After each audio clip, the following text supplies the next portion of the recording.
Gênesis 2, versículo 24, que eu creio que a maioria sabe de cor.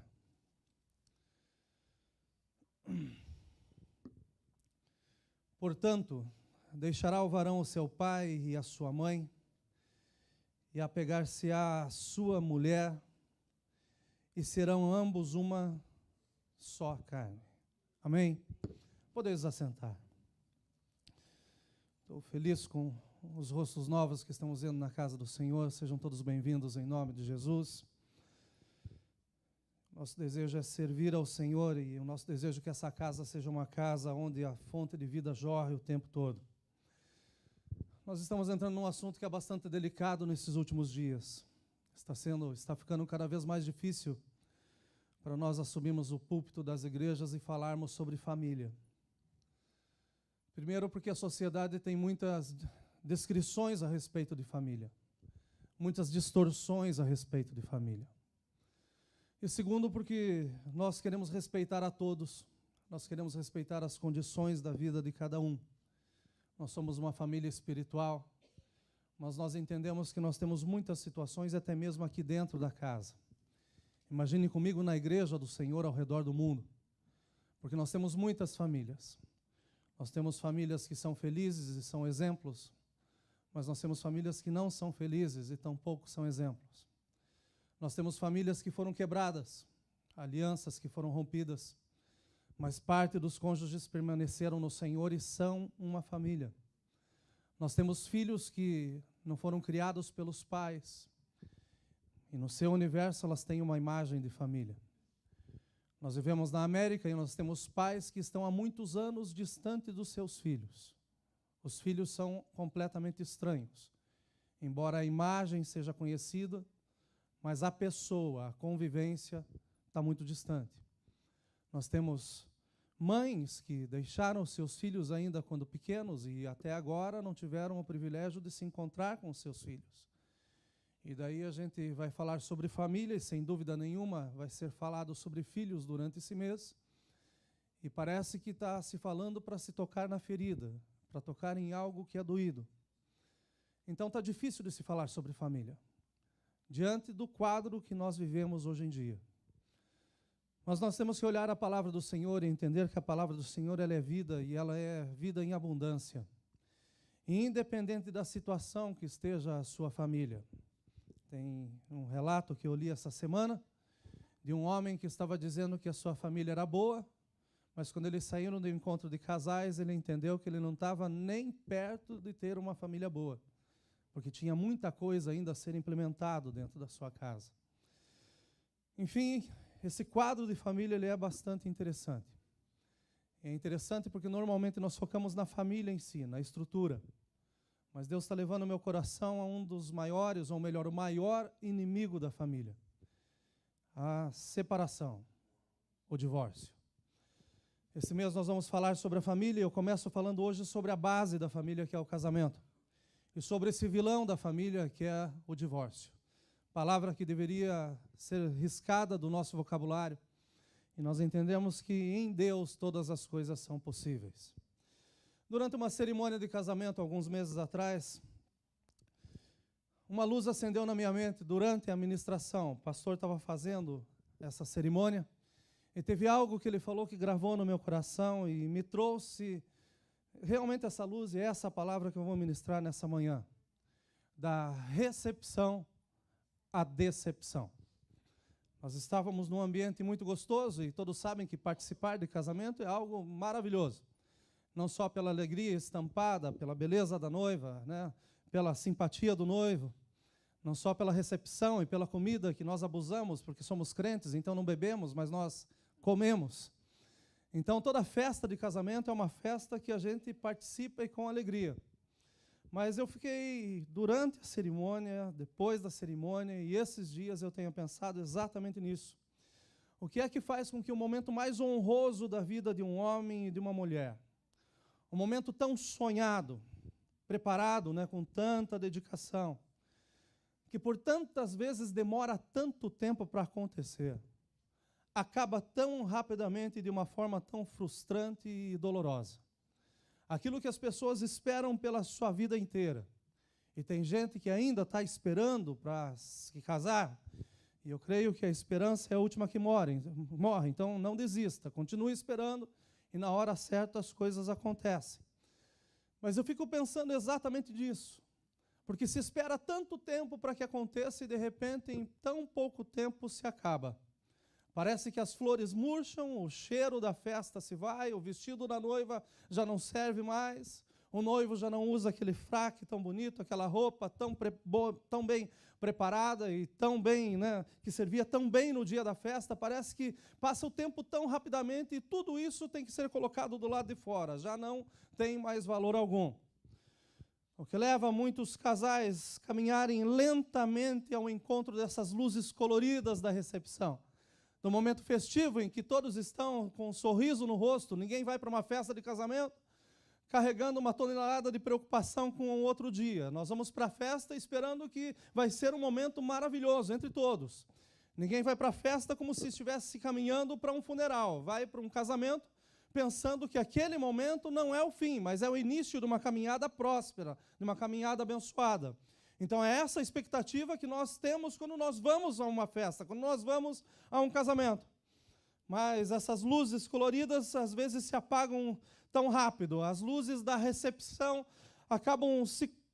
que se leva tanto tempo para serem acendidas, elas são apressadamente apagadas, elas são ofuscadas pela escuridão da decepção. E parece que a decepção leva pouco tempo para ser notado.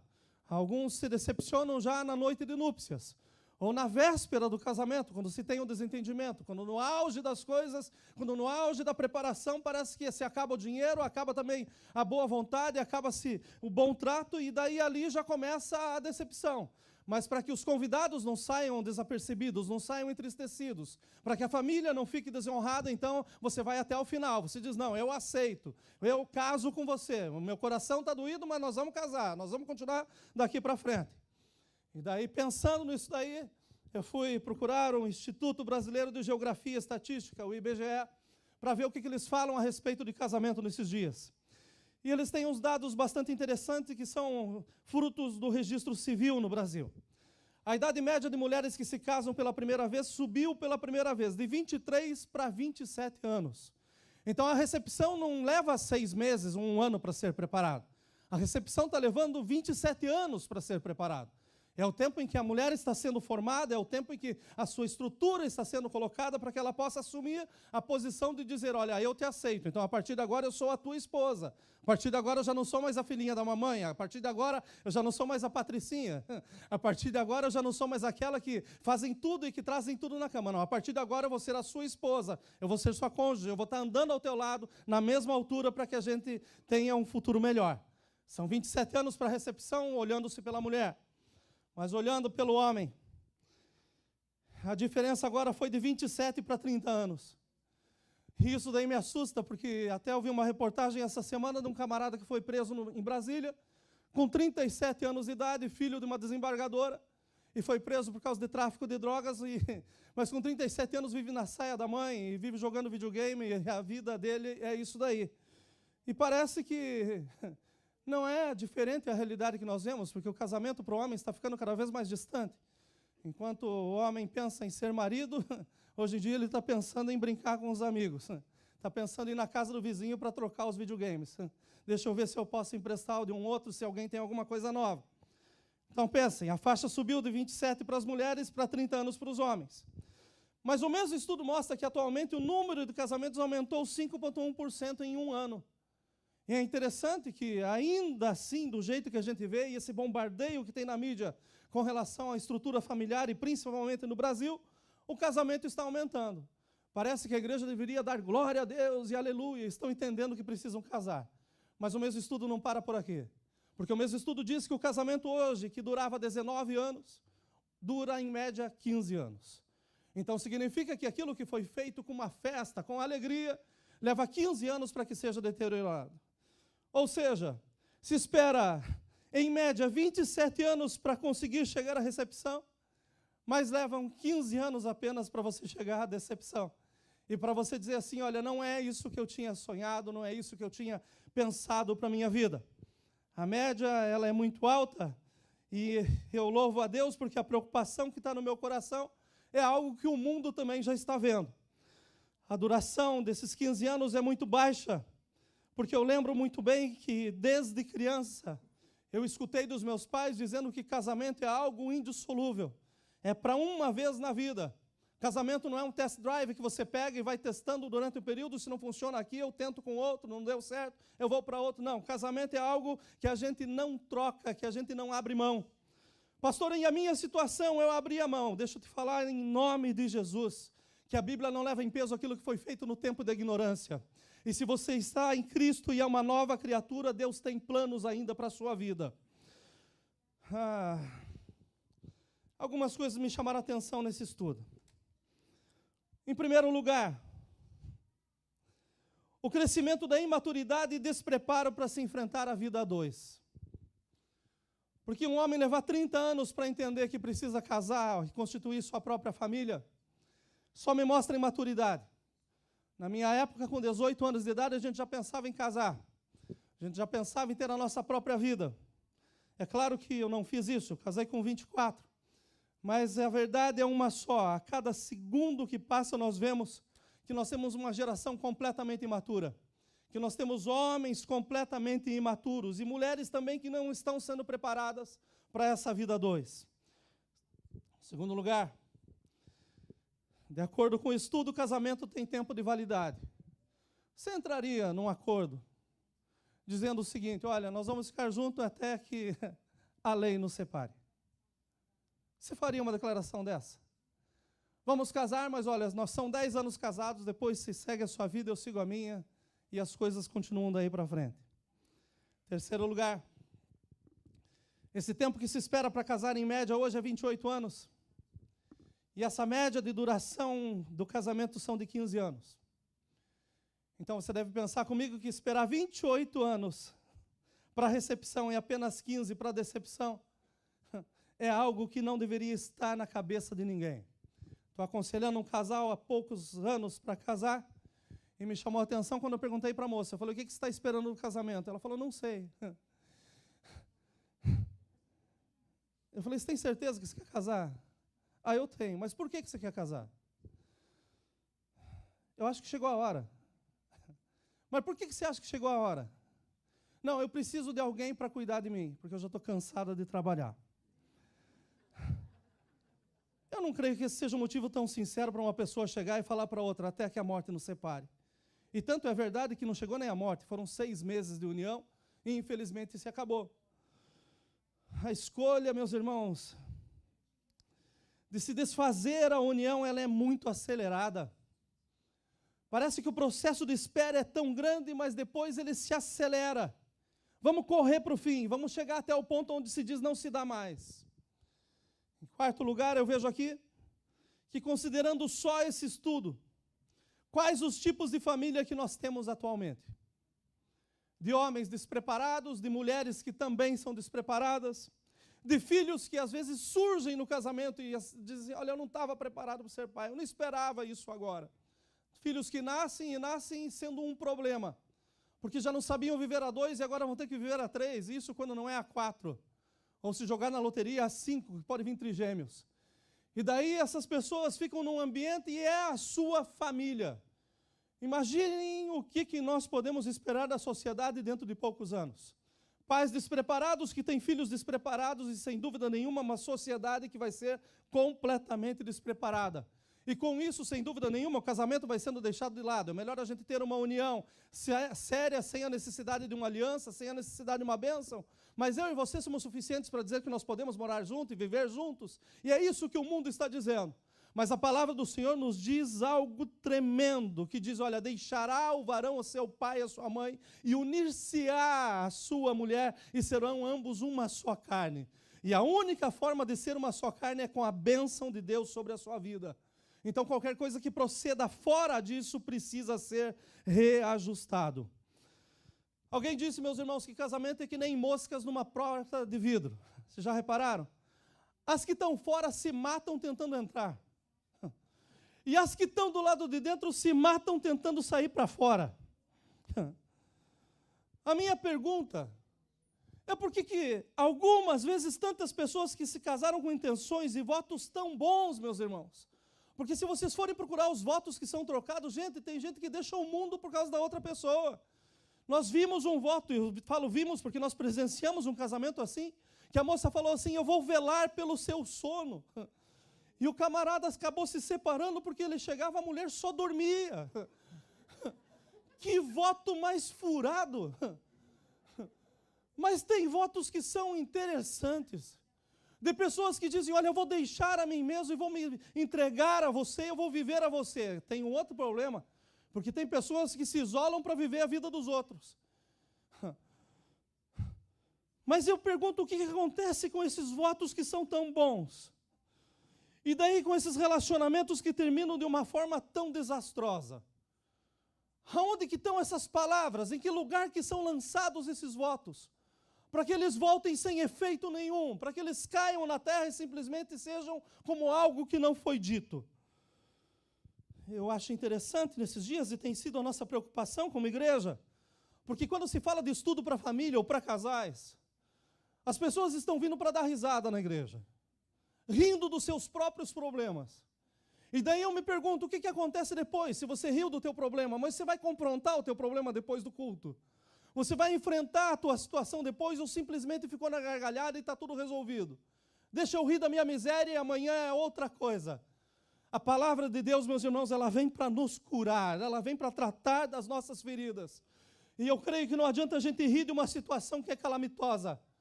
A gente ri porque está passando fome. A gente ri diante de uma palavra que pode transformar a nossa casa, a nossa família, a nossa vida, mas daí a gente sai simplesmente rindo e continua no mesmo problema. Nós precisamos de mudança. Eu já tive o privilégio de celebrar muitos casamentos, mas eu nunca ouvi ninguém fazer votos como esse. A minha intenção é ter um casamento miserável com você. Eu quero ter uma vida sofrida ao teu lado. Quero ter noites longas, acordada, chorando, dias intermináveis, onde eu tenha que pensar o que eu fiz e por que eu fiz. Eu nunca escutei isso. Eu nunca escutei ninguém fazendo seus votos dizendo assim, olha, se não der certo, então a gente se divorcia. Mas terminam os votos dizendo, olha, até que a morte nos separe. E para nós que estamos em Cristo, eu vou te falar que a morte nos separando ainda é muito pouco. Porque eu quero a minha família comigo por toda a eternidade, na presença do meu Senhor Jesus. Conversando com alguns desses casais que infelizmente trocaram votos lindos e tiveram fins desastrosos, eu notei que não foram grandes os motivos que os levaram à separação, mas foram coisas pequenas e corriqueiras que se evolumaram. Coisas do dia a dia, que não foram resolvidas. Foi a meia largada na porta da sala ou na pia da cozinha. Foi andar de sapato sujo em uma casa que estava com o piso brilhando. Foi a falta de diálogo. O excesso de segredos. A música preferida. Dormir, meu irmão, escutando reggaeton não é fácil. Mas acordar escutando rock é pior ainda. Comer dente de alho antes de dormir. E dizer que isso faz bem para o estômago. São coisas pequenas para você, mas para quem está do teu lado é terrível. As madrugadas na internet que você diz que perde o seu sono, mas na verdade tem muita gente acordada junto com você. É o vício do celular e da fofoca virtual que está acabando com o casamento, meus irmãos. Pessoas que não se desconectam para estar conectadas com quem está perto. É terrível. Faça uma prova, vão no restaurante e vejam as mesas, quanto se tem de conversa e quanto se tem de pessoas com o seu celular. Não são coisas grandes, são coisas pequenas. Mas o pequeno se evoluma. E quanto mais você coloca, de repente o problema vai ser enorme. Nós estamos sofrendo com o pólen nesses dias. Que bom se fosse só um grãozinho desse danado. Mas são bilhões deles que vêm e, olha, estão acabando com os nossos olhos, com o nosso nariz, nosso peito, com a nossa respiração. São as coisas pequenas que se avolumam e fazem com que o resultado seja desastroso. Então eu pergunto por que as coisas pequenas não são abordadas e corrigidas antes que se tornem um problema indissolúvel? Por que não se trata do pequeno antes de que ele cresça? Eu cheguei do Brasil há 2 semanas e, gente, eu amei esse voo. Foi o voo mais gostoso que eu tive, porque levou 2 horas para sair do chão. E eu vou falar para vocês que eu nem vi passar, porque eu estava dormindo. Deitado, e de repente eu pensei, deixa eu ver onde que nós estamos. Quando eu abri a janela, a gente estava no chão ainda. Aí veio o comissário de bordo e falou assim, teve um problema, teve uma falha mecânica, mas nós estamos corrigindo, o senhor não fique preocupado. Eu falei, não, eu estou tranquilo, estava preocupado se fosse lá em cima. Aqui está tudo bem, estou dormindo. Foi um voo maravilhoso. Mas pensem, e passou pela minha cabeça o seguinte, aonde eu estaria agora se esse avião tivesse desviado 1 grau do seu destino? 1 grau. Se o piloto tivesse sentado na cabine, a cabeça dele tivesse meio voada, ele colocasse 1 grau à direita ou à esquerda, aonde que eu ia parar? Se é que a gente tivesse parado. E foi isso que começou a pipocar na minha cabeça nesse momento no chão. Porque constantemente nós temos que confiar em pessoas que a gente não sabe quem é. Eu não conheço o piloto do avião, não sei se ele estava de bom humor, se ele tinha saído bem de casa, se a família dele está bem, eu não sei de nada do piloto. Eu só sei que lá da cabine fechada ele disse, olha, eu sou o comandante e eu vou levar vocês no lugar certo. E daí eu tive que confiar sem saber quem que é a pessoa. Eu descansei que ele sabia onde ele estava vindo. Mas se tivesse 1 grau de diferença, nós estaríamos perdidos juntamente com ele. Com isso eu te afirmo, meus irmãos, que não são as coisas grandes, tais como abusos emocionais, verbais e físicos, que são os maiores causadores de divórcio, de forma alguma. São as coisas pequenas, são os pequenos desajustes. Sabe, são essa questão da área financeira, essa questão da inversão de papéis, onde a mulher dá ordem no homem, e pela Bíblia a gente vê que o homem foi chamado para ser o sacerdote. São coisas pequenas que estão acontecendo dentro de casa, mas que precisam ser mudadas para que a gente tenha a família que a gente tanto sonha. Eu quero em Deus hoje deixar com os irmãos alguns pontos que têm me preocupado. Aqueles que já estão nessa emocionante viagem chamada casamento possam ajustar o curso e cheguem ao lugar que Deus tem preparado. Aqueles que não abrem os seus lábios, estão como eu, sentado numa poltrona esperando o avião chegar e que não estão falando com ninguém, só esperam, confiam que vai chegar em algum canto. E deixa eu te falar que se você entregar a tua vida completamente a Deus, Ele é o capitão que vai te levar nos pensamentos de paz que Ele tem para vós. Os pensamentos que Ele tem para as nossas vidas como família, como filhos. Nós vamos chegar no lugar certo porque Ele sabe o caminho melhor do que nós mesmos. Ele sabe as turbulências que vão ter no meio do caminho.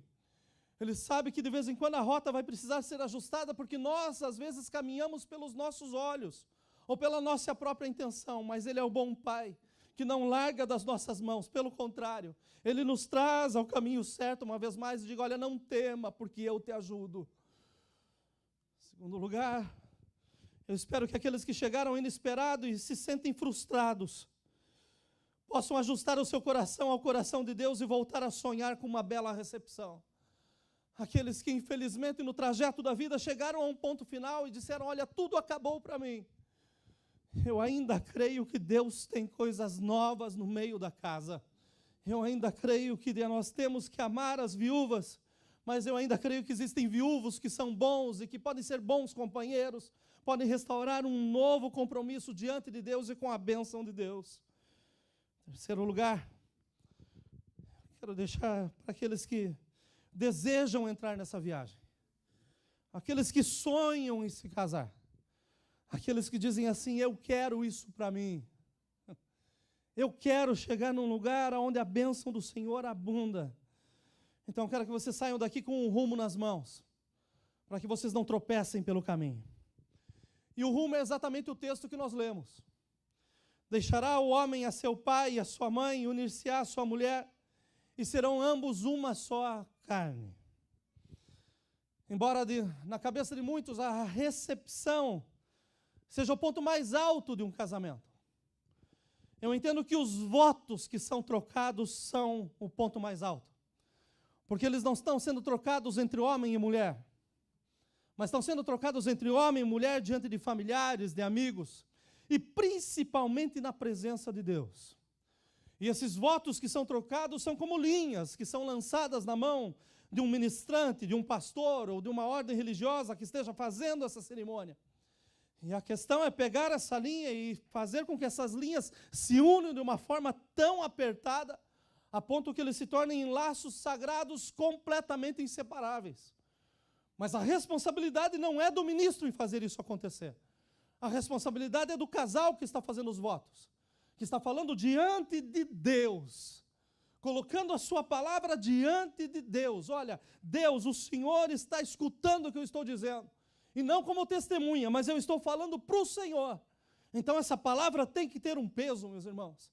Essa palavra não pode simplesmente ser lançada e dita como qualquer outra coisa que nós falamos.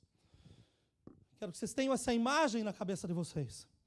Um noivo e uma noiva chegando no altar, com as suas vidas prontas a se unirem, prontos a se entregarem um ao outro, prontos a dizerem seus votos, a fazerem as suas promessas, e assumirem compromissos ao trocar esses votos diante do altar.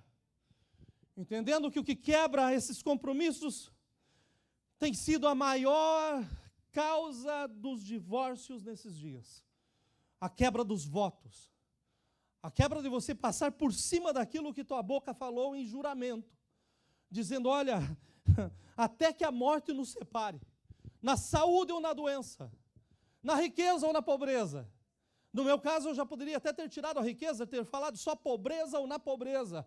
Mas eu digo com muita alegria que Deus tem sido tudo dentro da minha casa. Então tem 2 pontos que eu quero deixar para todos nós, que estão dentro desse texto. O primeiro ponto é deixar. Portanto, deixará o varão o seu pai e a sua mãe. E daí eu pergunto, por que o varão tem tanto problema com a sogra? Sendo que a Bíblia é muito clara, dizendo que é o varão que tem que deixar a mãe. O verdadeiro significado disso não é o abandono familiar. Deus não está dizendo assim, olha, esqueça teus progenitores, deixa eles para trás e siga adiante. Mas é a certeza que o primeiro fruto do casamento é a criação de um novo espaço onde exista a fidelidade. Onde o teu coração seja um só com a tua esposa ou com o teu esposo. Onde essa fidelidade deve ser mostrada. E aonde a lealdade a seu pai e a sua mãe deve ser transferida ao seu cônjuge. Você está deixando o pai e mãe, você está deixando a lealdade, a fidelidade que se tinha com eles. Mas você está assumindo isso com o seu cônjuge. E esta fidelidade e essa lealdade, elas devem ser tão fortes, a ponto de que esse novo espaço seja tão forte quanto o espaço do qual você veio. E aonde você e tampouco a sua esposa precisem ligar para o pai ou para a mãe o tempo todo, pedindo conselhos ou pedindo ajuda para que o seu relacionamento seja um relacionamento de sucesso. A verdade é que você está assumindo uma aliança, e essa aliança é diante de Deus. E o melhor conselheiro de todos ainda continua sendo o nosso Senhor Jesus Cristo. Um maravilhoso conselheiro. Esse deixar não é somente geográfico, mas ele é principalmente psicológico. Alguns anos atrás eu estava no Brasil, eu estava em Curitiba e tem uma panificadora lá muito antiga. Minha avó costumava comprar pão nesse lugar, broa. E daí eu saí de manhã para comprar broa, queijo de colônia, aqueles negócios assim que gordo gosta. E daí eu estou lá de manhã, tinha poucas pessoas no balcão e eu pedi para a moça, eu falei, olha, você me dá 2 broas, embrulha separado. Você me dá um queijo de colônia e corta no meio, faz 2 pacotes. Quero uma linguiça, corta em 2. E a moça ficou olhando, tudo que eu pedi, ela faz em 2, faz em 2. Ela falou, posso perguntar por que o senhor está pedindo 2? Eu falei, é claro, um é para minha mãe e o outro é para minha sogra. E daí essa moça falou, gente, veja que bonito, ele está comprando coisa para levar para a sogra. E daí foi uma bagunça na panificadora, né? Aí eu falei, moça, a minha sogra é especial. Eu amo a minha sogra. Ela falou, verdade? Eu falei, verdade. Eu moro a 1 palmo de distância da casa da minha sogra, no mapa.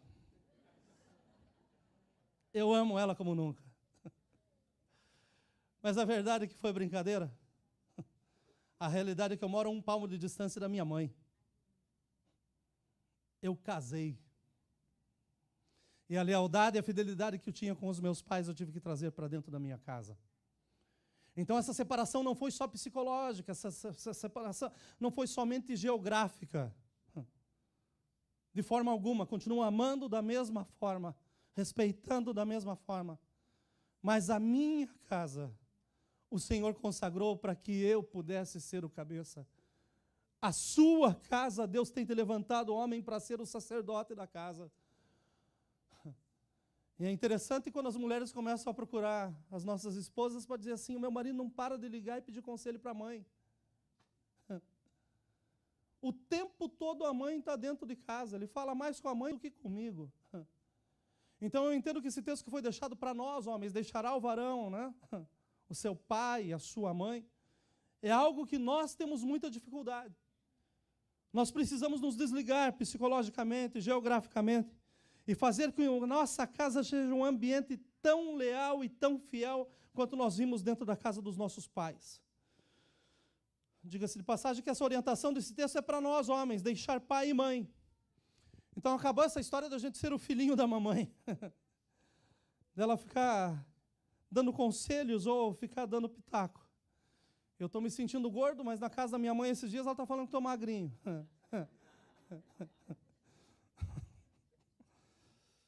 Mas eu estou na dieta, irmão, 5 libras essa semana, glória a Deus. Mas não é fácil não enfrentar alface. O maior problema, meus irmãos, com relação a não se desligar de pai e mãe, é que existem pais que são controladores. E pior ainda, mesmo depois de casados, eles querem controlar o teu espaço, a tua vida. Eles querem ficar dando like no teu Face, para saber o que você está fazendo. São amigos dos teus amigos. Eu quero te conhecer, para ver se eu sigo o rastro. Pais e mães controladoras, que o Senhor te repreenda. E o pior de tudo é que alguns ainda querem controlar pela culpa. Vocês estão morando longe e me deixaram sozinho aqui. Eu sinto tanto a sua falta. Meus irmãos, essa é uma realidade que vocês que estão aqui agora não conhecem. Eu cheguei aqui fazem 20 anos. Naquela época eles até podiam sentir falta, porque para ligar para o Brasil era com cartão.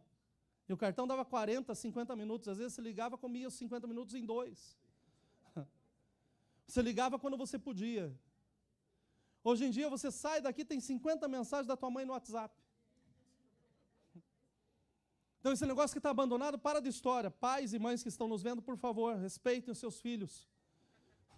Respeitem as suas noras, seus genros. Esse é o ambiente que Deus deu para eles, e Deus tem cuidado deles de uma forma que você nunca conseguiria fazer. Então, eles, pais controladores, acabam se fingindo de frágeis, de abandonados, de enfermos. Cada dia uma doença. E sabe mais do que médico ainda por cima. Porque já vai no médico diagnóstico. Estou com isso, doutor. Só vou fazer a receita e vai embora. Isso quando não usa o Face para transmitir mensagens subliminares. Acordei triste hoje. E eu com isso? Eu sou feliz com Deus, meus irmãos. E nós temos que ser felizes com o nosso Senhor todos os dias da nossa vida. Deus, Ele é o suficiente em todo o tempo para nós. O problema é que esses pais controladores, na realidade, são causadores de caos. E tem irmãos que ficam orando não é para que saia o visto, é para que não saia o visto. Visitando pela internet, nesse caso, né, já está bom demais. De longe, assim, estou com saúde, está bem, tira uma foto, estou legal. Porque são controladores de longe, querem estar perto, mas quando chegam perto criam um caos. E aqueles que são pais sabem bem disso, que são os avós que deixam os netos comer pudim de chocolate às 10 da noite em cima da televisão. E ainda dizem, deixa o menino brincar. Ou ainda, né, chega para o filhão, olha o filhão pela câmera e diz assim, filhão, você está tão magrinho, essa mulher não está cuidando de você. O que ela está te dando para comer, filho? E essa roupa mal passada, e não sabe que o camarada quer relaxado mesmo. Ai, filhinho, vem aqui que a mamãe cozinha para você. Daí você vai, lindão, vai morar para casa da mãe de novo, porque você não vai arrumar trabalho no Brasil. Tem uma história que diz que colocaram numa sala 10 mulheres e o filho levou a mãe para conhecer qual seria a sua esposa. A mãe entrou, 30 segundos depois saiu de lá e falou assim, é aquela. Ele falou, mãe, como que você sabe? Ele falou, porque foi a única que eu odiei nesse lugar.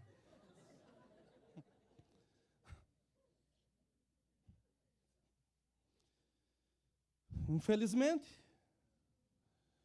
são realidades que precisam ser deixadas de lado. Nós não precisamos de controle de ninguém, sendo que nós temos as boas mãos de Deus para nos orientar nos nossos caminhos. A nossa vida tem que ser rendida ao nosso Senhor. Nenhuma mulher deve ter dúvida se a lealdade do seu esposo está depositada nela ou em sua família.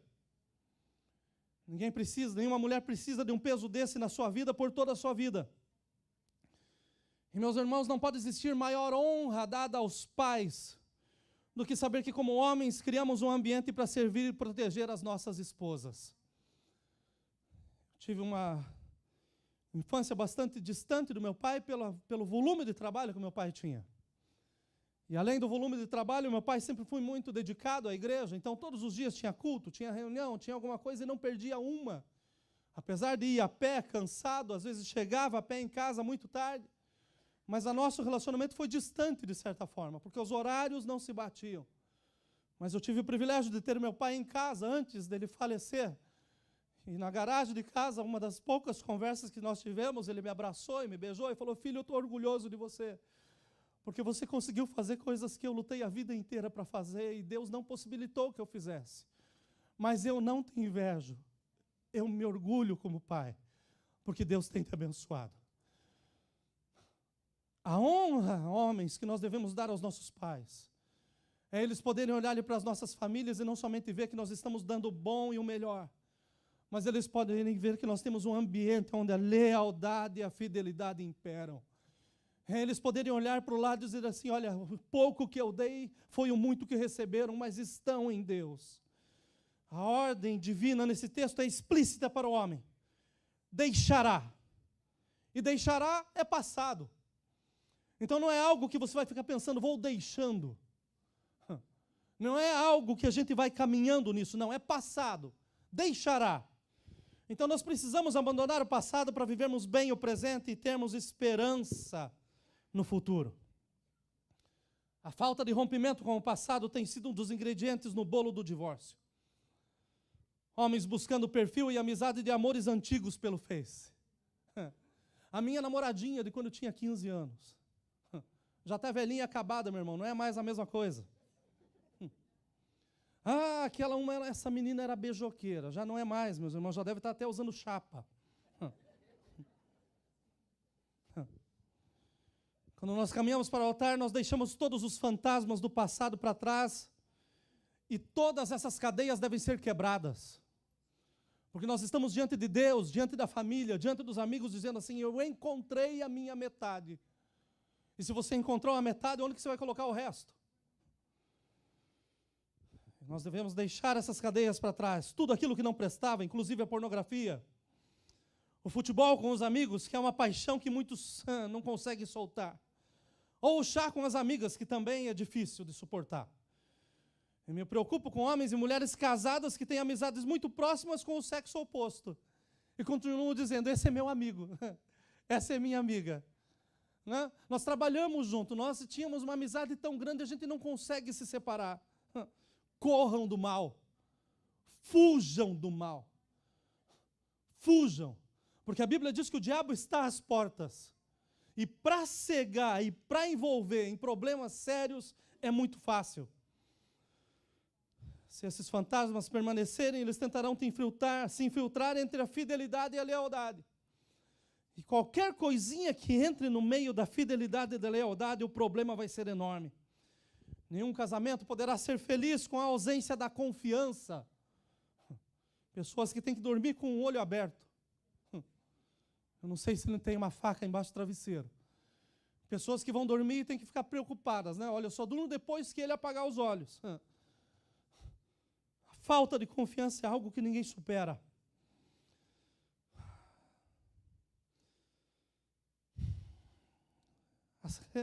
A confiança é central para o casamento. Um casamento sem confiança é como um poço sem água. Só toma espaço no meio do terreno. Promete uma satisfação que nunca vai poder cumprir. Eu creio que existem homens que precisam conquistar as suas esposas. E o caminho é recuperando a confiança. Não é trazendo flores, colocando dentro da geladeira. Ou mandando presente pelo correio.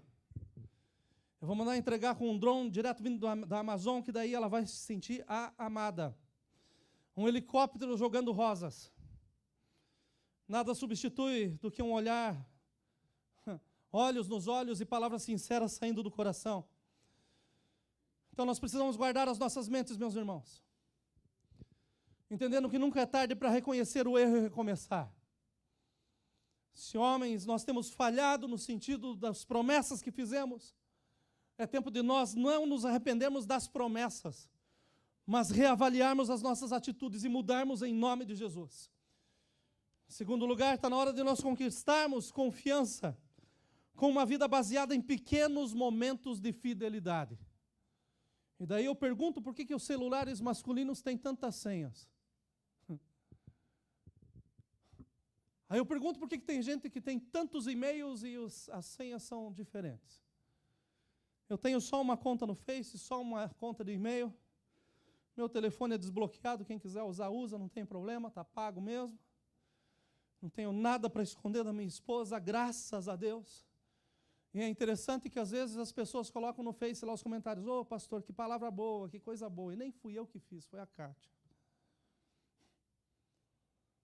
Mas eu fico perguntando por que se criar tantas barreiras se nós vivemos com confiança?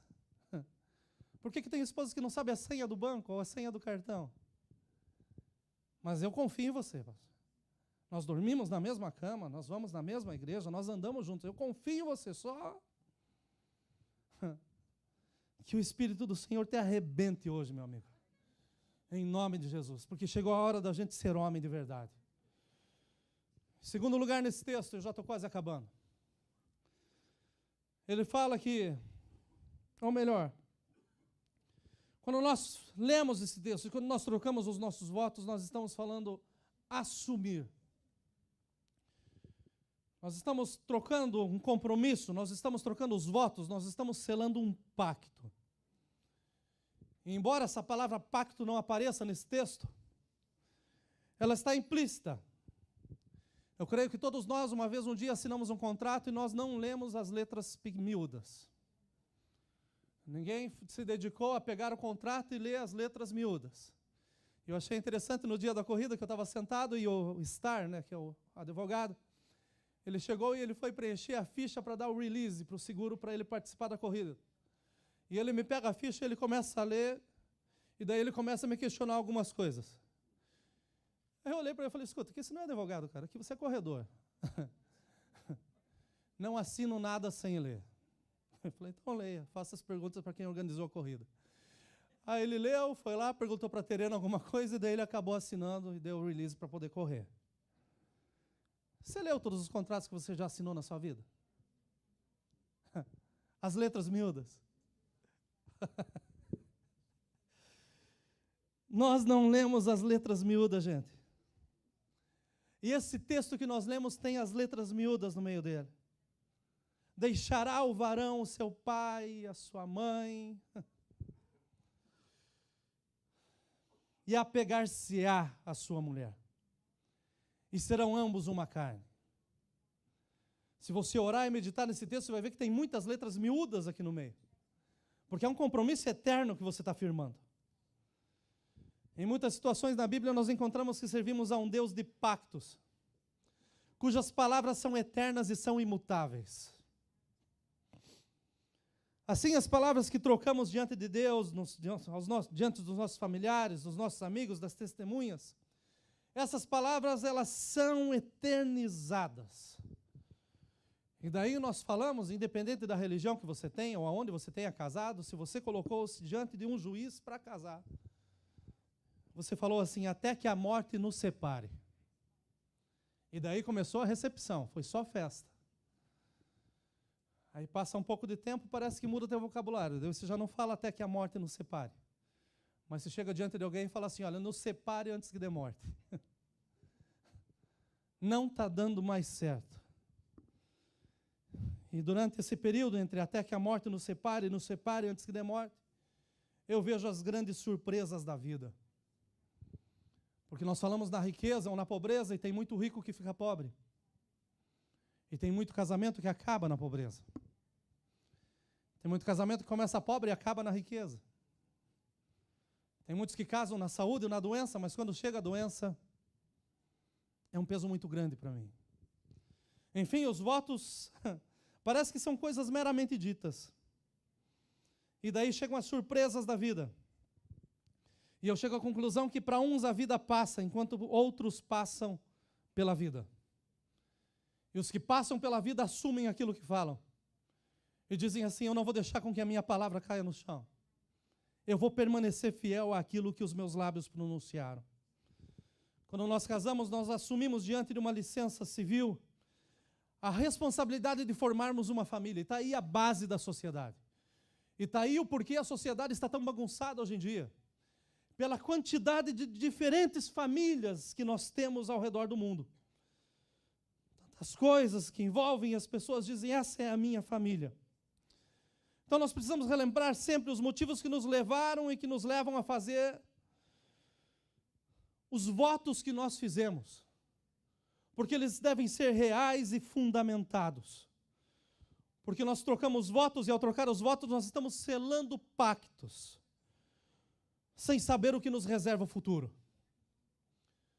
Quem aqui assumiria um casamento pensando no futuro e daqui a 10 anos sabendo que o cônjuge vai passar pelo câncer?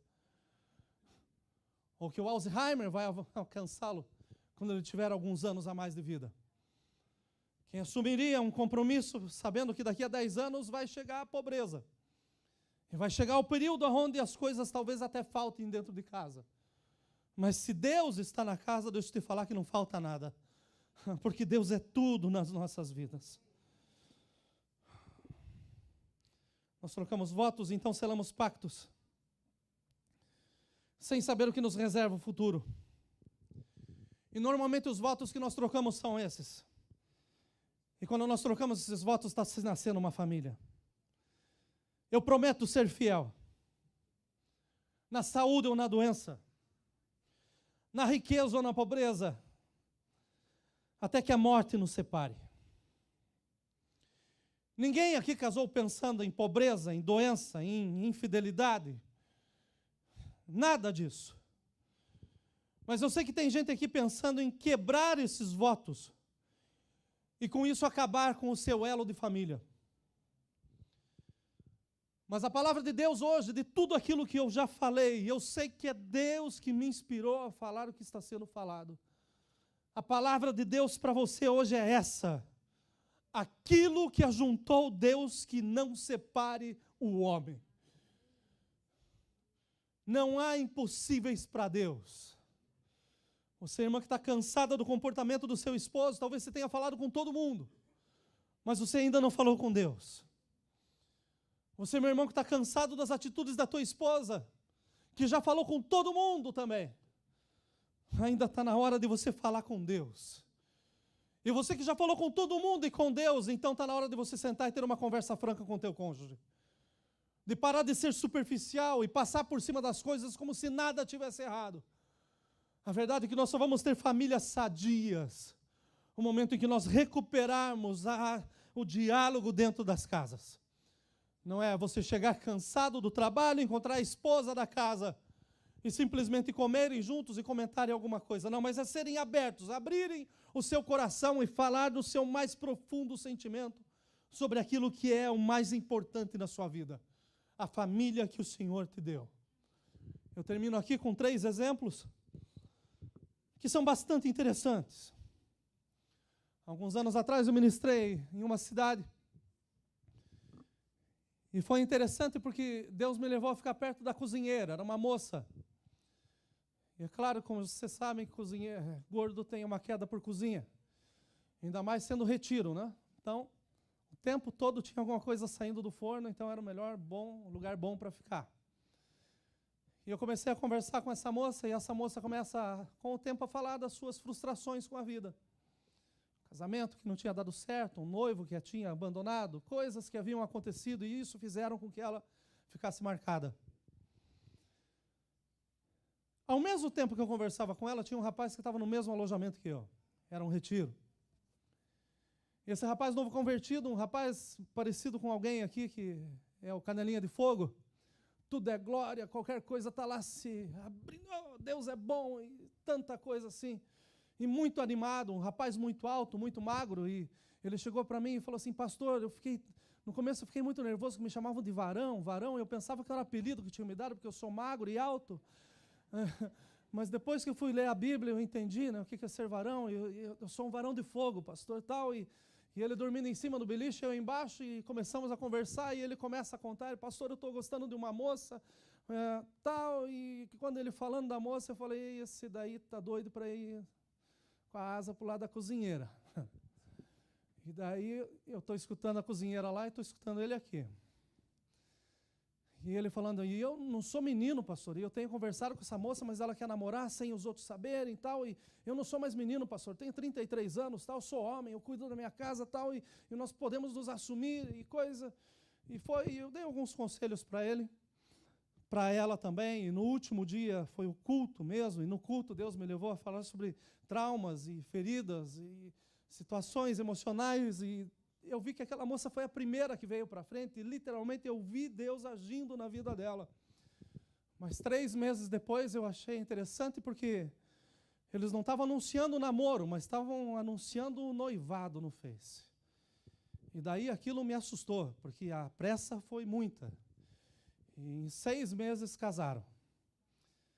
E alguns dias atrás eu tive o privilégio de voltar na mesma cidade, e eu ministrei sexta, sábado e domingo, e no sábado, sexta foi homem, sábado a igreja, e no domingo nós chegamos bem mais cedo, porque eu estava na casa do músico da igreja, e esse rapaz tinha que preparar os instrumentos, tudo tal, e eu fui cedo, e quando eu cheguei estava o varão sentado sozinho. Eu falei, oxe, deixa eu conversar com o varão. E começamos a conversar no corredor, e daí de repente eu falei, pastor, não vamos conversar aqui, achamos uma sala, fomos para a sala, e daí eu perguntei, como que está a tua esposa? Ele falou, pastor, nós nos separamos com 7 meses. E ele me contou a história dele, e quando ele terminou a história, ele falou, pastor, agora eu entendo que eu estou encalhado. Não é porque eu não casei, mas é porque eu casei errado. Eu fiz votos, pastores, que foram eternos, e eu não sei aonde está minha esposa. Ela simplesmente saiu de casa. Ele falou, eu sei que eu sou culpado, porque o casamento não é um, são 2, é 50% de cada. Mas agora eu estou completamente encalhado, pastor. Porque eu não sou divorciado, eu não sou separado, eu sou casado e eu não sei onde está minha esposa. Ministerialmente, o que eu faço, pastor? O pastor me acompanhou durante esse período de 7 meses, muitas coisas aconteceram, mas infelizmente nós terminamos desse jeito. Eu orei, ministrei sobre a vida desse irmão e espero em Deus que Deus haja na vida desse casal. E Deus tem poder para fazer. Aí eu pergunto a essas pessoas que não casaram aí, e dizem assim, eu estou encalhado. Você não está encalhado, você está na espera. E Deus está preparando, e na hora certa a tua família vai ser constituída para a glória do Senhor Jesus. Mas eu li uma segunda história, e essa história me chamou a atenção. Porque era um pastor que estava completando 50 anos de casado. E exatamente no dia das bodas de ouro, né? Sua esposa foi levada ao hospital de emergência e já não saiu do hospital. Ela está com Alzheimer. Esse pastor é o diretor de um dos maiores institutos bíblicos dos Estados Unidos, reconhecido mundialmente. Dão um diagnóstico da esposa, falam que ela vai ter que viver numa casa sendo acompanhada. E daí, no próximo dia, esse pastor faz uma carta dizendo assim, eu resigno ao meu cargo. Eu estou entregando a igreja. Uma igreja com 12 mil membros. Todos vão atrás desse pastor e falam assim, não, nós entendemos a situação, o senhor fica do lado. Ele fala, não. Os votos que eu fiz com a minha esposa são maiores do que qualquer posição no mundo. Eu disse que era até que a morte nos separasse, eu ia cuidar dela. E todos os dias esse pastor tem levantado e está numa rotina completamente nova ao lado da sua esposa. Que Deus nos ensine a ser homens como esse, que lutam pela sua família até o fim, que não desistem da sua família, mas que estão dispostos a serem tratados por Deus e em casa. Terceira história que eu quero contar para vocês, e aqui eu termino, que também é uma história verídica, e até foi a história que baseou um filme. Um soldado americano sendo enviado para a guerra muitos anos atrás, sem internet, sem nada naquele período. Ele resolve está passando na frente do Goodwill, resolve comprar alguns livros para levar na sua bagagem. Escolhe os livros, pegou alguns livros de romance, e um desses livros tinha na sua capa o nome e o endereço de uma mulher. Ele vai para a guerra e fica realmente 3 anos na guerra. E todos os dias ele resolveu escrever para essa mulher. Nunca a viu, mas resolveu escrever para ela. E escreve uma carta dizendo, comprei esse livro no Goodwill e achei o seu nome. Eu quero me apresentar, eu sou o soldado tal, e começou a colocar a sua história. E pensou, vou fazer a carta, que assim pelo menos eu tenho tempo. Mas as cartas começaram a ser retribuídas. E ele recebe a primeira carta e fala assim, eu fico feliz que você esteja defendendo a nossa nação. E começa um cortejo. Tem tanta gente brincando de namorar pela internet esses dias, né? Sem saber quem é. Sem conhecer. Agora acabou, graças a Deus, mas anos atrás se importava a esposa. E quando chegava com a cria de filho atrás, e daí já não tinha mais para onde pular. Mas acabou, graças a Deus acabou. Mas esse homem está lá, escrevendo cartas. E as cartas não se tornam desrespeitosas, mas começam a ter um teor de interesse. Eu quero lhe conhecer. Eu também quero te conhecer. Finalmente chega o momento em que ele estaria voltando para os Estados Unidos. E ele, tão feliz, escreve uma carta e fala assim, olha, seria muito bom se no dia que eu desembarcasse você estivesse me esperando no porto. E ele recebe uma carta e a moça fala, não, a pessoa fala que não somente estaria esperando, mas que ela estaria com uma capa verde, porque estava muito frio, com um chapéu preto e com um broche dourado. Esse homem desce desesperado no navio, correndo no meio daqueles que se encontravam com as suas famílias, procurando afoitamente alguém com casaco verde, chapéu preto e broche dourado. E de repente, quando ele vê de longe, ele vai com a certeza de que era aquela. E quando ele chega perto, que ele bate no ombro, a mulher se vira, e aí veio a decepção. A mulher tinha idade para ser a sua mãe. Ele ficou desapontado, perguntou o nome dela, ela confirmou que sim, ele falou, aqui está o seu livro, que eu disse que ia entregar.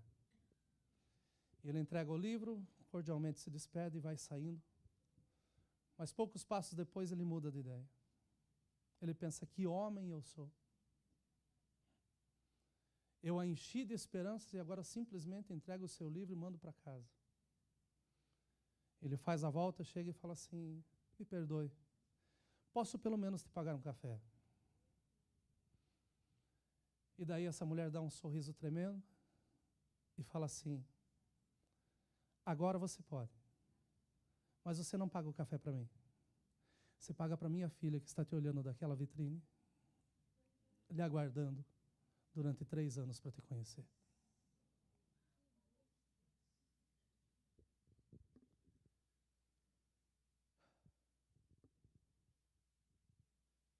Para nós homens,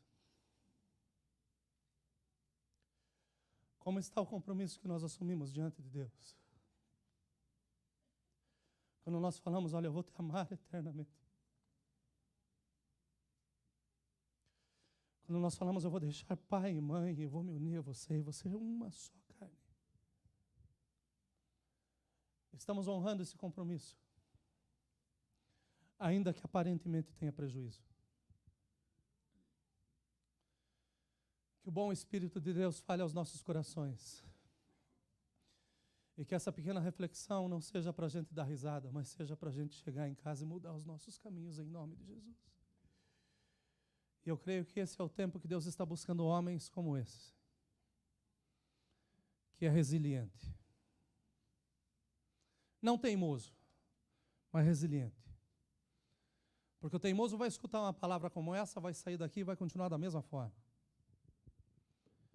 Mas o resiliente vai se dobrar diante de Deus e vai se quebrantar diante do Senhor, a ponto de chegar em casa, encarar a sua família e dizer assim: me perdoe, o que eu tenho feito com a nossa vida? Os nossos sonhos como homens são tão grandes, meus irmãos. Nós pensamos que segurança é tudo. Mas nós precisamos ser homens suficientes para olhar nos olhos e entender que o outro lado talvez precise, não seja de um carro novo, de uma roupa nova, uma casa nova, mas talvez só de mudança de atitude, gente, que é muito pouco.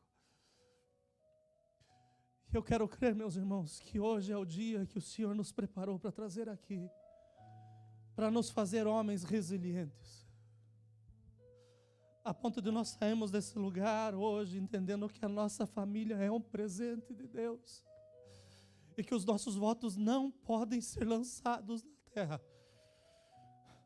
a ponto de dizer: vale a pena lutar pela minha casa, vale a pena lutar pela minha família, vale a pena que nós possamos olhar para as nossas esposas e vê-las da mesma forma como a vimos pela primeira vez, que nós possamos voltar a namorar com o nosso cônjuge, ao invés de ficar mergulhados em tantas ondas, em tantos sites, em tantas coisas que só estão nos levando a um lugar, ao fim do melhor que Deus nos deu, mas que nós possamos ter os nossos olhos abertos e contemplar que aquilo que o Senhor nos deu é o melhor que existe na terra. Meu chamado é você, homem, que quer ver a sua família e ter a sua família como um exemplo hoje. Eu quero te convidar a sair do lugar que você está e vir aqui na frente junto comigo, porque eu quero ser melhor, eu quero ser o melhor pai, eu quero ser o melhor esposo.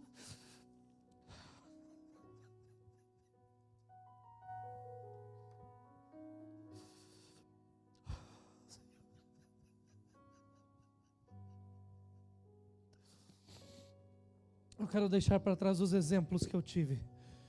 Muitos não foram bons, mas eu quero que olhem para mim e vejam que ainda existem exemplos que podem ser seguidos. E se você como homem também quer tomar essa posição, eu quero que você saia do seu lugar para nós orarmos juntos nesse momento.